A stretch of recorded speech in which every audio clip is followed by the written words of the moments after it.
La sortie en canoë n'est pas faite que pour le plaisir. Le but est bien scientifique. Cette dizaine de personnes va retrouver au milieu du lac 2 scientifiques spécialisés dans le carottage sous-marin. C'est-à-dire que le tube va rentrer progressivement dans le sédiment, comme ça, et puis donc en descendant, c'est l'ensemble qui va descendre dans le sédiment. Dans cette zone, le fond est à près de 40 mètres. Le carotier est descendu à la main et lâché au dernier moment. Et pour une fois, c'est le public qui travaille. Une fois la carotte remontée, près d'1 mètre de longueur a été prélevée. De quoi retrouver des informations sur l'atmosphère depuis près de 200 ans. Un travail surprenant pour celui qui n'en a jamais fait.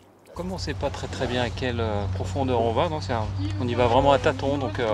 Mais après, oui, c'est assez lourd, assez physique à remonter, puis c'est intéressant. Plus près du rivage, les carottages se multiplient. Ces scientifiques d'un jour remontent ainsi le temps avec des outils modernes.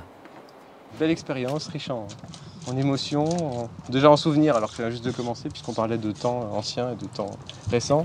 Retour au sol, les carottes sont ouvertes devant le public qui découvre en détail les bulles d'air du passé, les traces géologiques d'une époque où les glaciers allaient jusqu'à Lyon. Pour le CNRS, c'est surtout l'occasion de transmettre un petit peu de culture scientifique. Notre objectif aujourd'hui, c'était de montrer, par un tout petit bout, arriver à montrer un petit peu comment la recherche se fait, comment ça se construit, comment c'est quelque chose qui est très concret finalement. En Auvergne-Rhône-Alpes, seulement 3 visites insolites comme celle-ci étaient organisées cette année. Une idée qui avait germé à la fin du confinement il y a 2 ans. L'édition 2023 se prépare déjà, mais le programme n'est pas encore fixé. Alors il y a plusieurs raisons à ça.